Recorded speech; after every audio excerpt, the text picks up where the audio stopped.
Hi there, welcome back to the Ginger Transformer. This is me, MEGA-GINGE. Before we start today, because I didn't say it in the last podcast, these are my personal top favourites or worst episodes from each season. These are my own opinions. I'm not saying people should agree with me. I mean, agree if you want, but people don't need to agree with me. People don't need to.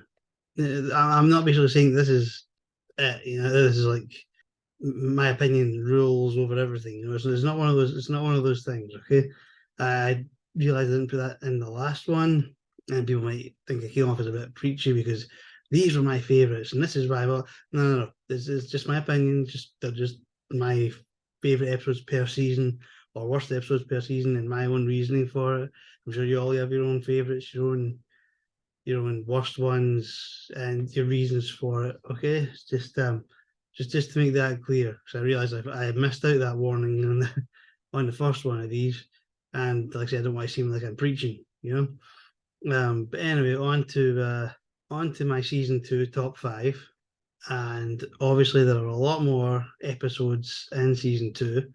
That's why we have top five instead of top three here. And even then, it was very, very, very difficult to pick only five. A lot of season two episodes were really good. Some were gash. I have them in my three worst. I was having like five favorite and three worst because there's a lot. And as you might have guessed from the last video, I'm a bit of a Dinobots buff. I enjoy I enjoy the adventures of the Dinobots. So first of all, my number five, coming at number five, is Dinobot Island Part 1 and 2. Because of so many episodes, Part 1 and 2 is just counting as one here, so it's not 5 and 4, it's just 5. And yeah, it's two episodes completely focused on the Dinobots, and it's one of my favourites, not only because it focuses so much on the Dinobots. I mean, Wheeljack tries to teach them etiquette. Yeah, I know that's going to be a disaster from the start, but he tries anyway. And they end up getting sent to an island that Bumblebee and Powerglide discover. So another reason why I like this episode. This is the first time many of the season two Autobots and season two Decepticons make their first appearances. I think that's the first one you see the Coneheads, Ramjet, Thrust, and Dirge. I'm not sure if we've seen Perceptor before this or not, but I know Perceptor's in it, Warpath, Smokescreen, a few others. They all make their first appearances. Warpath's first appearance was before that. I do apologise. But it bumps the cast up for both sides a bit. New toys for Hasbro to sell at the time. And I also like it as like a time traveling one because when the Decepticons screw with Dinobot Island, cowboys suddenly appear, mammoths suddenly appear, and a biker gang suddenly appears to fight the cowboys, and there's pirates all of a sudden. And this is where you're showcasing the newer Autobots like Trax and Sea Spray and that, fighting off the pirates, or you've got, Red Alert and Inferno fighting off the cowboys, non-lethally if possible. Eventually, for one massive battle between the Autobots, Decepticons, and the Dinobots, who fought the Decepticons earlier, and Megatron quite cleverly used the dinosaurs that were already on Dinobot Island to push them into tar. They escape and join the battle. Surprising Megatron, not only the fact that they escaped, but that Grimlock was able to communicate with the dumb dinos, the real dumb dinos on the island, and use them as a kind of cannon fodder. But basically, between the Autobots, Dinobots, and dinosaurs, they whoop Megatron and all of his people's ass. And it's a nice heavy stomping. It's a fun episode. It's a very fun episode. And like I said, new characters are revealed.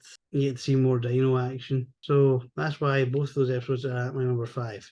Number four is Attack of the Autobots.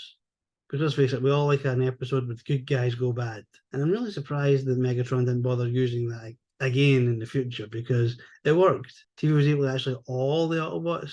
That would have worked. He would have an Autobot army to go back to Cybertron with, as well as his own people. And, they could have just ordered Prime, by the way, you're a bad guy now, you work for me, order your Autobots to surrender. I'm really surprised he didn't use that again. Basically, quick overview, Megatron Starscream using some sort of invisibility spray, get into the Ark undetected, implant a personality changer into one of the recharge pods, and as soon as all the Autobots recharge, they all become, pricks, start tearing shit up, destroying shit at Megatron's behest. Only Jazz and Bumblebee aren't affected because they haven't recharged yet. which is a bit of a problem because, all their former comrades start shooting at them, as you do. In the end, though, obviously the Autobots are fixed miraculously with personality adjusters, identifiers, something, some machine that gets banged onto each one of them, by like Hound or by Bumblebee, and it changes them back. Drain evil, recharge good, I think was exactly what it was said in the episode. And eventually the Decepticons are once again beaten back by the combined Autobot forces, once again under the command of Prime, who is once again a good guy. I think that was before any new season 2 bots or cons ever came into it. So I think it was within the first 10 episodes of season 2. So I think it was the first 5 actually. And Hasbro hadn't brought any new ones yet. You got a good few episodes before that happened with the season 1 Autobots. Almost like Hasbro knew that 13 episodes of these guys, just these guys, wasn't enough, so they gave us like an extra 10 each, and thank you for that. Number 3 is The Secret of Omega Supreme, and you find out about a backstory about Omega Supreme, the Constructicons, some of the golden age of Cybertron. I like that kind of stuff, but it's like back in time in the golden days, this, that, and the next thing. And you find out that, and this is one of the things I spoke about yesterday when I was having a little rant about the Constructicons, is that Megatron said they were built on Earth. But this episode pretty much proves no, they weren't. I mean, they were reprogrammed by the Robo Smasher, turned into Decepticons. They used to be good guys, but Megatron saw to it that no, I need them in their mind. And through them and the new combined mode Devastator, they tried to turn Omega Supreme into this big hateful bastard. Doesn't really work. I mean, he hates the Constructicons from then on, like with a vengeance, but he's still pretty much the same guy. But he talks different after that. He's usually able to talk normally up until that point. Then he's, well, the way Omega Supreme is from then on.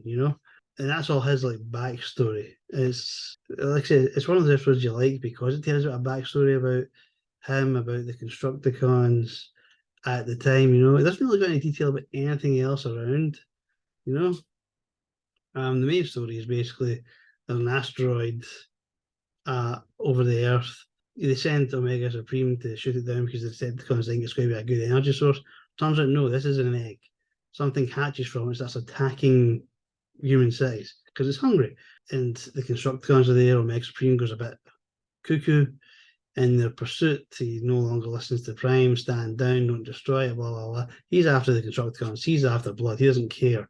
But eventually, he sees that he himself sees he's a bit grr, and eventually does what Prime tells him, like, stop going after the Constructicons just for now at least, and try to get this thing that's terrorizing the humans off planet, please. So he does. And at the end of it, he's basically saying that the Optimus is basically saying there's a bit of hope for him, and he's like, yeah, he agrees with him, but it's really, that one really makes my top 3 right there, because that's like number 3, just because of the Cybertronian backstory. Number 2 is Cosmic Rust, and I like Cosmic Rust because you get to finally see a bit more outer spacey stuff. It starts to, you start to see more of that in season 2.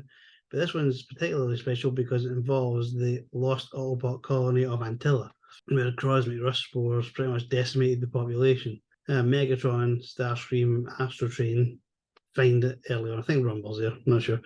They find it early on, find this weapon on the planet and go, oh, we'll take that, and then use it on an asteroid that starts following them. No explanation as to why, it just starts randomly following, but it does, and they blow up. But it contains cosmic rust spores. It goes through Astrotrain and also hits Megatron, dead center, just off a bit. And eventually Megatron starts succumbing to the disease.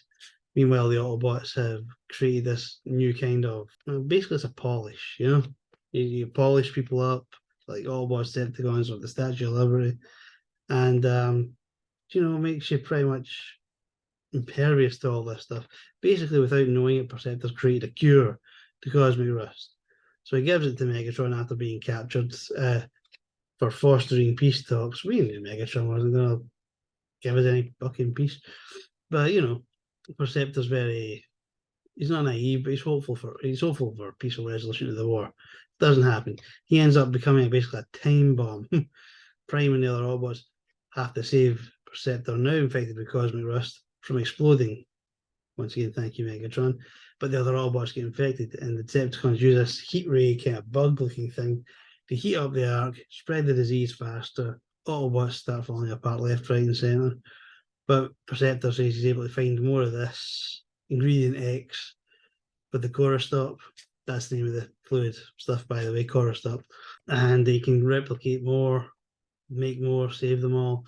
And there's a battle ensues between the Autobots and the Decepticons. The Decepticons eventually lose. The bug is destroyed. The Autobots are fixed with the Corostop. That's pretty much it. But it's the lost colony. It's like the colony of the damned kind of thing that got my attention with this one, because it's like it's never mentioned before. It's never mentioned since, but in the IDW comics, it is mentioned until it is mentioned. Slightly different from the Generation 1 cartoon, but still, it's good to see it getting referenced back. You even get the warning referenced in the comic. If be Cybertron be your home, far from there, never roam. That kind of stuff. Referenced straight word for word from TV show to IDW comic, and I think that was a nice wee homage to it. My favorite episode, number one, season 2, and some of you might have guessed this because I have mentioned this episode a couple of times in a couple of other podcasts, is War Dawn. Basically, Shockwave is experimenting with a chronosphere on Cybertron. So the Decepticons go to check out this chronosphere that Shockwave's given them, and the Autobots follow suit. Unfortunately, once the Autobots get there, the aerial bots, kind of naive at this point. Were just created like the episode or two beforehand. They get trapped in it and sent back several million years into the past into Cybertron's golden age, because they're idiots. They wanted to. It looked like they wanted to join up with the Decepticons. Why are you so cool? Jets are awesome. We're all awesome. And Starscream and Megatron take advantage of that very much from the get-go. After they're sent back into the past, Prime and Wheeljack, Ratchet, Ironhide, and the others, they take over. They fight the Decepticons, get them lost, and try to repair the equipment so they can get the aerial bots back. In the past, once again, this is one of these ones. It's like this is actually almost pre-war. It's like Megatron's just starting out. It's one of these episodes I like because it's set in the Golden Age in the past, gives you a bit of backstory, and we meet Orion Pax, Ariel, and Dion, who are dock workers and who are eventually gunned down by Megatron, someone they admire just because he can fly. But as soon as they mention that they have a warehouse full of energon, well, Megatron turns up and the good guy persona disappears, and he starts going killing everyone. His troops transform and attack, and the trucks the troops were sitting on transform and attack. He personally guns down Orion Pax and Ariel. I think he guns down Dion as well. I think it's him who guns him down. And the aerial bots turn up. Who knows where they disappear to? They were literally right at the dock, and all of a sudden they're gone. To the point where wherever they've went, they've had to run back as fast as they can to try to save them. But at that point, the warehouse is theirs. The Decepticons have all the energon, and there's just corpses littered about all over the place. Lots of corpses.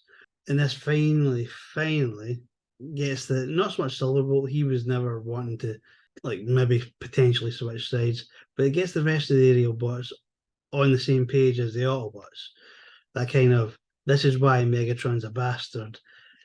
Why would you ever think about joining up with this guy?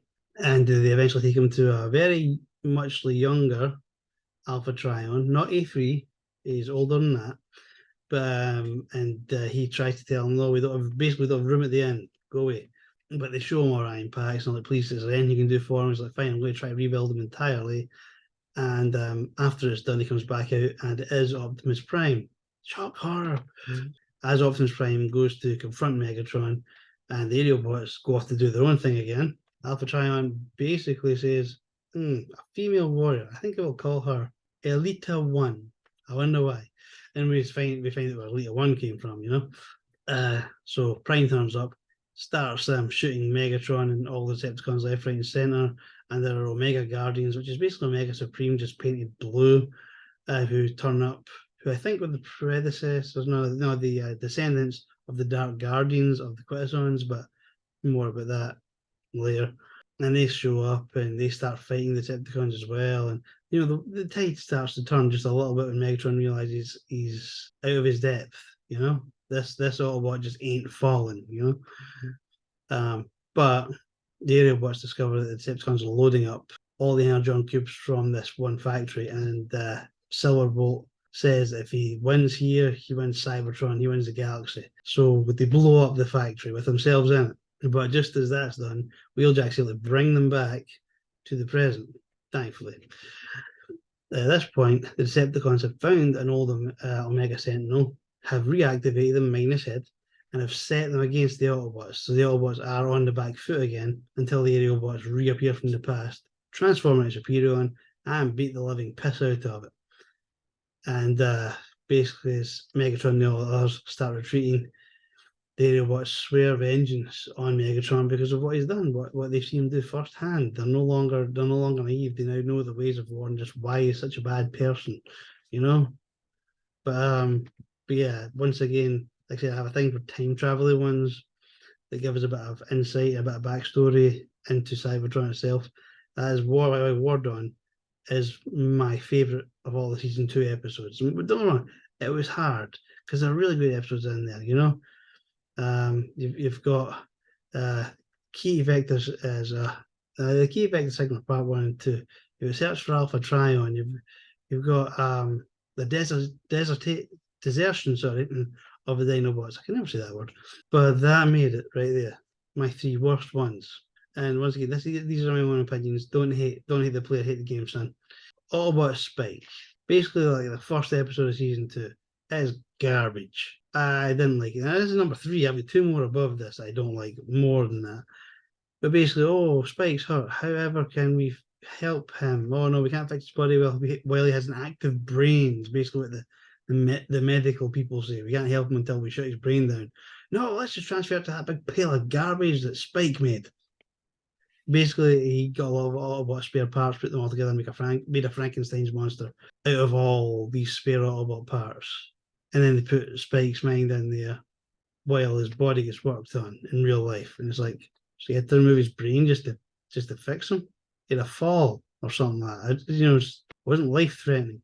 Yeah, so obviously, Spike says it through the episode in this new body that's getting harder and harder to think. So obviously Megatron, when he finds this out, takes advantage of Autobot Spike.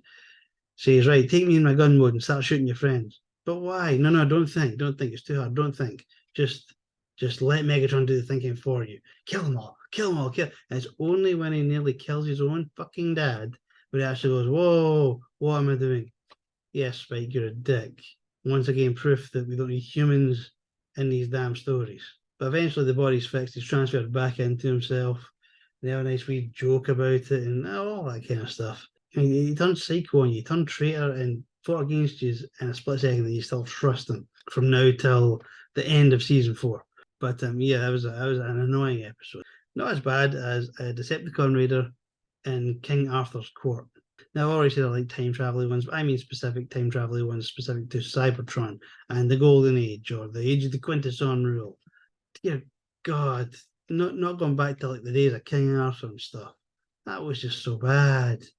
Spike the Knight, and basically what happens is there's a fight between the Autobots and the Decepticons.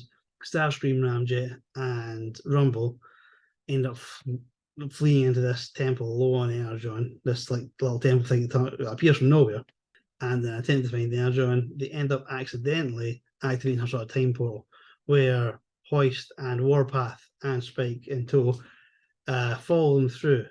They realise that the entrance way that they came into after the battle was no longer blocked, and they come out, and they're like, I don't know, like 600 years in the past or something.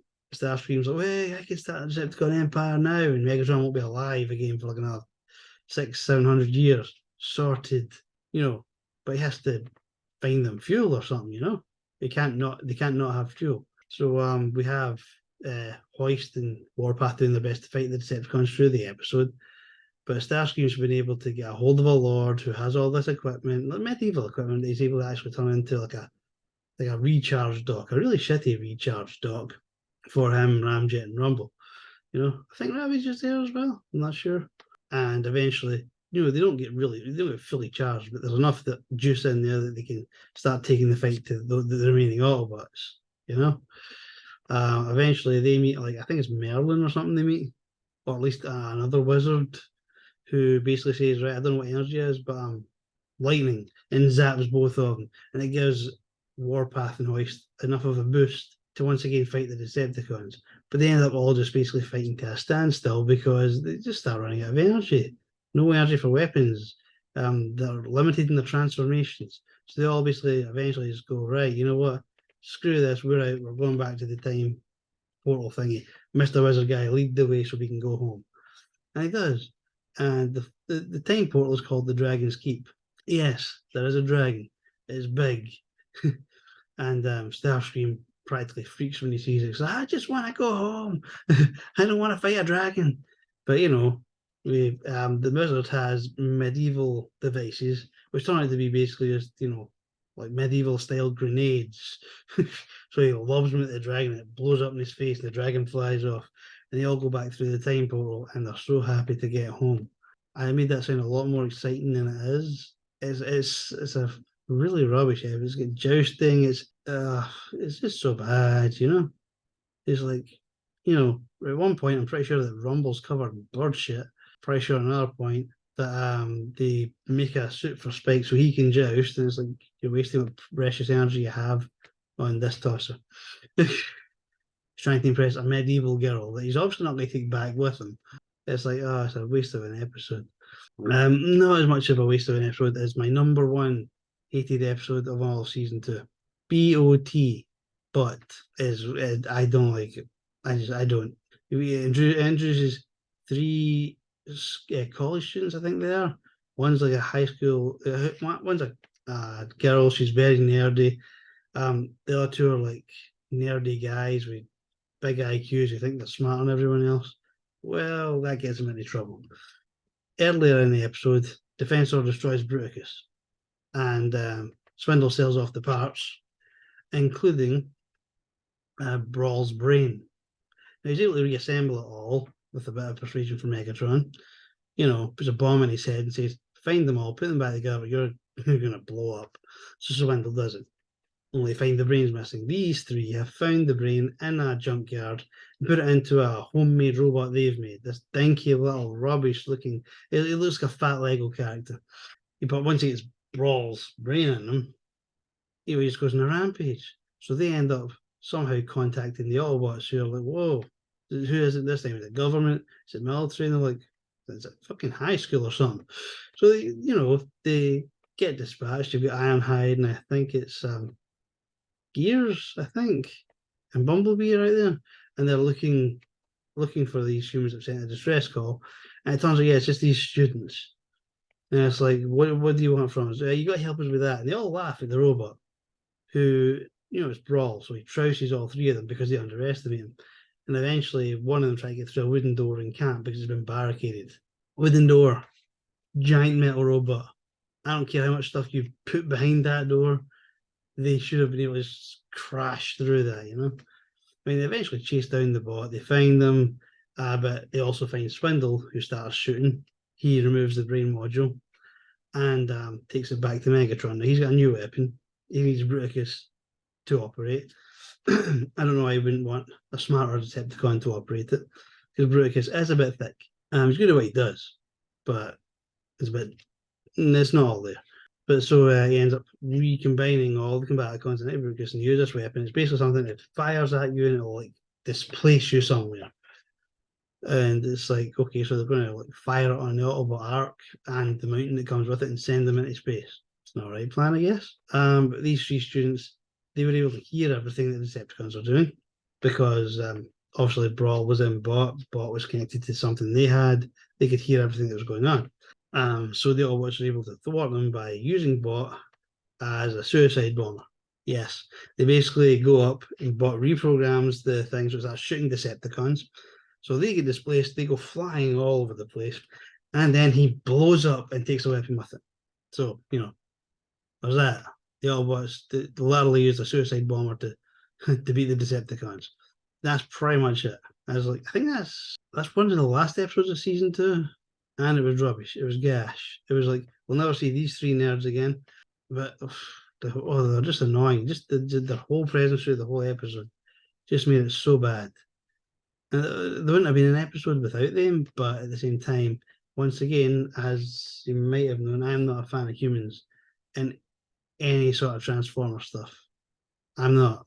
I know they're necessary if the Transformers are on Earth, but God, just forget us for once, We're humans. We're not great. We don't need to be in every single episode, Earth or not Earth. So it's that simple. And that's why that was one of my worst hated ones. If there was ones with more humans in it that had a weaker story, that would have been my top. But that's it. That's it. So yeah, once again, these are my own personal opinions. And next, I'll be doing a quick review, kind of highlights and bad parts of Transformers the movie, the '86 movie, because obviously there are no episodes there, so I can't really say what's the worst, was the best. But I'll do a quick review on my personal highlights of it and the parts that personally we go, you know. Thankfully, there aren't a lot of humans in that, so I won't be griping really about that. But until then, take care, roll out, and I will see you again soon.